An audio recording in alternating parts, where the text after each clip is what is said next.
안녕하세요. 서울 창업허브와 함께하는 디자인 싱킹 고객 중심의 창업교육 10회차입니다. 이번 회차는 문제 정의하기 세 번째 시간입니다. 고객의 문제를 효과적으로 재구성해보는 방법에 대해서 알아보도록 하겠습니다. 네, 여러분들 눈에는 이 사진이 누구로 보이시나요? 젊은 여자일까요? 아니면 나이 든 할머니일까요? 젊은 여자로 보이시는 분들은 뒷모습을 보고 있으시는 거고요. 할머니를 보고 있으신 분들은 옆모습을 보고 있는 겁니다. 우리가 문제를 바라볼 때도 어떤 관점으로 보느냐에 따라서 달라질 수가 있다는 얘기를 드리는 건데요. 예를 들어서 우리 기업은 젊은 여성을 타겟으로 하여 운동기구를 개발하는 회사라고 생각해보면 그 여성이 가지고 있는 문제가 날씬한 몸을 위해서라고 섣불리 단정 짓기보다는 다시 한번 문제를 생각해 보실 수 있습니다. 우리 기업의 운동기구가 나이는 젊은 여성이지만 나이 든 할머니와 같이 마음은 무언가를 시도하려는 의욕을 잃은 것이라고 문제를 본다면 그들을 위한 다른 제품하고 서비스가 생각이 나죠. 그들을 위해 조금 더 재밌게 접근할 수 있는 운동 도구라던가 아니면 옆에서 같이 의욕을 북돋아 줄 수 있는 심리 트레이너 서비스라던가, 물론 심리 트레이너는 제가 만들어낸 용어입니다. 그런데 그런 분들에게 필요할 수 있을 것 같다라는 생각이 들죠. 네. 그래서 다른 관점으로 바라보는 것들에 대해서 이번에 얘기를 할 텐데요. 프레임이란 사고방식이나 느끼는 방식의 틀을 의미하는데, 여기서 리프레이밍이란 이런 사고방식이나 느끼는 방식의 틀을 바꾸는 방법입니다. 이 리프레이밍이란 단어는 심리치료에서도 많이 쓰이고요. 마케팅 방법론에서도 많이 쓰입니다. 저는 이것을 답을 다시 찾는 것이 아니라 문제 자체를 다시 바라본다는 의미로 오늘은 사용하도록 하겠습니다. 네. 자, 마차가 나와 있어요. 문제 또는 욕구가 뭐지? 라고 한번 생각을 해보시죠.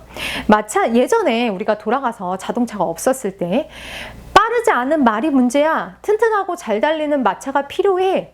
이런 거가 있다고 한다면 사실 문제는 빠르지 않은 말이 문제거나 욕구는 튼튼하고 잘 달리는 마차를 갖고 싶어, 이게 아니라 빠르게 효율적으로 이동하고 싶다가 그들이 가지고 있는 문제입니다. 네. 이게 실제로 헨리 포드가 얘기했던 건데요.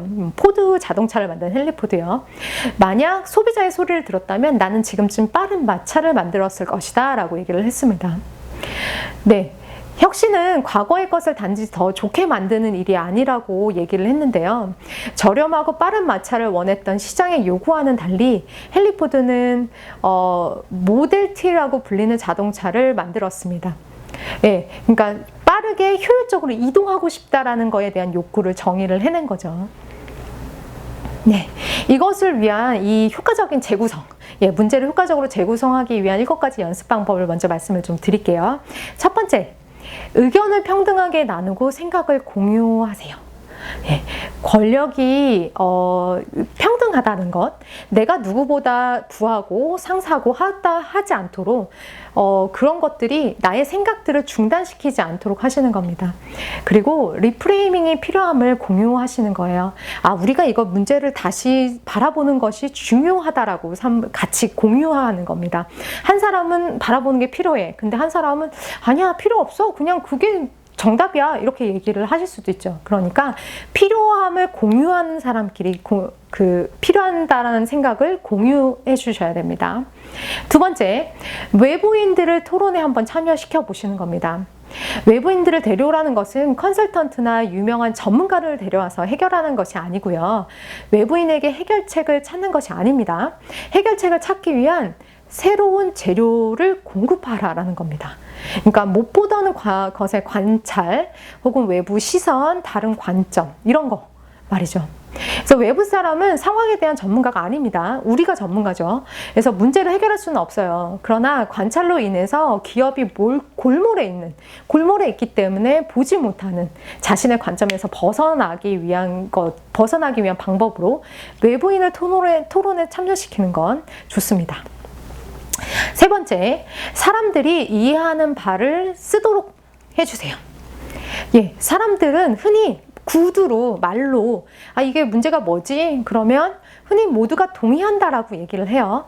그런데 그 회의가 떠나고 난 다음에는 문제에 대해서 서로 다른 견해를 가졌다라는 것을 다시 확인하시게 될 겁니다. 문제가 무엇인지 모두 동의한다고 쉽게 단정 짓지 마세요. 이럴 때 좋은 방법은 문제가 무엇인지 설명할 수 있도록 문장으로 쓰도록 하는 겁니다. 예를 들어 경영진은 회사의 문제가 혁신 부족이라는 데 동의를 할 수 있어요. 그런데 각 구성원에게 한두 문장으로 무엇이 잘못되었는지 설명하도록 요청하면 프레임이 어떻게 다른지 빠르게 확인할 수 있는데요. 어떤 사람들은 우리 직원들은 혁신에 대한 동기가 없습니다. 또는 상황의 긴급성을 이해하지 못합니다. 라고 주장할 거고요. 다른 사람들은 적절한 기술을 가지고 있지 않다라고 얘기를 할 겁니다. 그리고 우리 고객은 혁신에 대해서는 신경 쓰지 않을 거예요. 라고 얘기를 한단 말이에요. 중요하지 않은 단어, 요런 중요하지 않은 단어 선택조차도 문제에 대해서 새로운 관점을 제시할 수 있기 때문에 문장으로 한번 써보게 하는 겁니다. 그리고 실제로 써봤을 때 그런 표현들의 세심한 주의를 기울이면서 한번 우리는 쓰게 되죠. 네, 그렇기 때문에 사람들이 서로 이해하는 바를 그냥 말로 하고 끝나는 게 아니라 직접 쓰도록 하시면 도움이 될 겁니다. 그 다음에 네 번째, 무엇을 놓치고 있는지 한번 물어봐 주세요. 문제에 대해서 설명을 했을 때 사람들은 설명에서 빠질 수 있는 내용을 찾기보다는 설명된 내용의 세부 사항을 조사하게 됩니다. 네, 그래서 문제 정의에서 언급되지 않은 사항을 물어보세요. 뭐가 빠지지 않았나? 이 문제를 이렇게 정의했을 때 우리가 빠뜨린 것이 없었을까? 라고 한번 물어봐 주시면 그것들에 대해서 확인하실 수 있을 겁니다. 그리고 다섯 번째, 문제를 여러 카테고리로 한번 생각을 한번 해보세요. 예를 들어서 가정의 케이블 TV에서 어린이 채널이 있습니다. 새 앱을 출시했을 때 많은 아이들이 다운로드를 받았어요. 근데 실제 앱을 활성화하려면 기존의 케이블에 TV 서비스에 로그인해야 되는데 그 로그인하는 과정에서 아이들이 중단을 합니다. 앱을 안 받는 거죠. 앱을 활성화하지 않는 거죠. 이게 프로세스의 문제라고 처음에 생각을 했어요. 프로세스를 덜 복잡하게 만들어야 되겠다. 아이들이니까. 그래서 이건 아이들의 행동에 대해만 한번 생각을 한 거죠. 그런데 카테고리, 범주를 좀 다르게 생각했습니다. 아이들의 행동이 아니라 아이들의 감정에 대해서 한번 생각을 해보겠다. 그랬더니 다른 문제가 보이기 시작했습니다. 뭐냐면 아이들에게 암호 요청, 앱을 활성화하기 위한 암호 요청을 하는 거는 해서는 안 되는 일과 동일하죠. 네. 암호 요청을 뭔가 하는 거는 지불해야 된다. 이건 엄마 허락받아야 된다. 막 이런 느낌이 들잖아요. 그래서 아이들이 그게 금지의 영역이라고 생각이 들었던 거예요. 그래서 등록을 하지 않았던 거죠. 그래서 되게 해결책이 간단하게 나왔습니다. 부모에게 암호를 물어봐도 괜찮다는 짧은 동영상을 추가했어요. 자, 이때는 암호를 물어보세요. 부모님에게. 라는 동영상만 추가했는데도 불구하고 굉장히 많은 수의 다운로드가 됐습니다.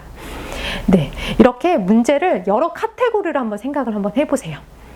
아이들 행동만 문제야, 이건 혹은 프로세스만 문제야, 이렇게 생각해 보지 마시고요. 그 다음에 여섯 번째, 긍정적인 예를 분석 한번 해보세요. 잘 되고 있는 경우를 살펴보고 우리와 무엇이 다른지를 한번 질문을 해보십시오. 네, 우리는 보통 부정적인 거, 내가 빠뜨리고 있는 것들에 대해서만 이제 생각들을 하는데요. 긍정적으로 굉장히 잘 되고 있는 것, 내가 같은 회에서 회의를 할 때도 내가 어떤 때는 회의가 굉장히 잘 됐는데 어떤 때는 되게 다운되고 이상한데? 그럼 잘 됐을 때는 어떤 게 있었을까? 내가 잘 안 된 회의만 기억을 하지 마시고 그게 무슨 문제가 있을까라는 것만 생각하지 마시고 그러면 잘 된 회의에서는 어떤 요소가 있었길래 내가 그런 생각들을 했을까라는 것들을 한번 생각을 해보시면 도움이 됩니다. 그래서 그리고 또 한 가지는 이 방법의 좋은 거는 긍정적인 요소를 사람들이 받아들이기가 쉬워요. 그렇죠. 네, 그래서 긍정적인 예를 분석하셔라. 그 다음에 마지막 일곱 번째는요, 목표에 대해서 다시 한번 생각을 해보시는 겁니다. 네, 해결해야 되는 목표들을 먼저 설정을 하시고요. 네, 예를 들어서 개 보호소의 입양 프로그램이 있어요. 입양을 늘리는 것이 목표가 아니고 주인과 함께 할 수 있도록 하는 것이 우리 보호소의 목표다. 이렇게 목표에 대해서 다시 한번 설정을 했을 때 다른 관점이 보입니다. 그러니까 우리가 해결해야 될 목표는 무엇이지? 라는 것들을 다시 한번 설정해 보시면 다양한 관점 혹은 리프레이밍이 되실 겁니다. 네, 그 다음에는 실행을 한번 해보시는 건데요. 지금까지는 문제를 재구성할 수 있도록 여러 가지 방법들을 말씀드렸으면 이제는 테스트 한번 해보세요. 그러면 문제를 재구성했으면 정말로 그게 맞는지에 대한 가설도 한번 다시 한번 검증을 해보시고요. 프로토타입 실행해서 테스트를 해보는 거 놓치지 말으셔야 됩니다. 자, 마지막으로 이 장표를 보여드리고 마치도록 하겠습니다. 이 장표는 디자인 싱킹 프로세스에서 일어나는 일인데요. 자, 생각이 사실 디자인 싱킹 프로세스는요. 생각이 확장됐다가 그것들의 생각을 정리했다가 다시 확장됐다가 그것들의 생각을 다시 정리하게 됩니다. 네, 우리가 공감을 통해서 많은 생각들을 해봤죠. 다양하게 고객에 대해서. 그래서 생각이 확장됐습니다. 근데 그 많은 생각들을 진짜 문제가 뭔지? 정말 이 문제가 맞나? 다른 관점에서 생각해보고 검증해보고 테스트해보고 그렇게 해서 문제의 숫자를 줄입니다. 한 가지 혹은 몇 가지로. 이런 상태가 계속 반복이 되는데요. 사실 이 과정은 결코 쉽지 않은 과정입니다. 문제가 그 생각이 확장되면 그 모호함이 있어요. 그 모호함을 견디셔야 되고요. 다시 또 그 모호함 속에서 사실은 문제가 몇 가지로 정리가 되려면 그 많은 기준점, 여러 가지 다양한 관점에서 생각을 한번 해보셔야 됩니다. 그런데 쉽지 않은 과정이지만 이 과정들을 한번 거치시면 이것들이 그리고 익숙해지시면 더 창의적인 생각 그리고 진짜 고객을 위한 아이템을 찾아내실 수 있을 겁니다. 고객 정의하기 3번째 시간 마치도록 하겠습니다. 수고하셨습니다. 감사합니다.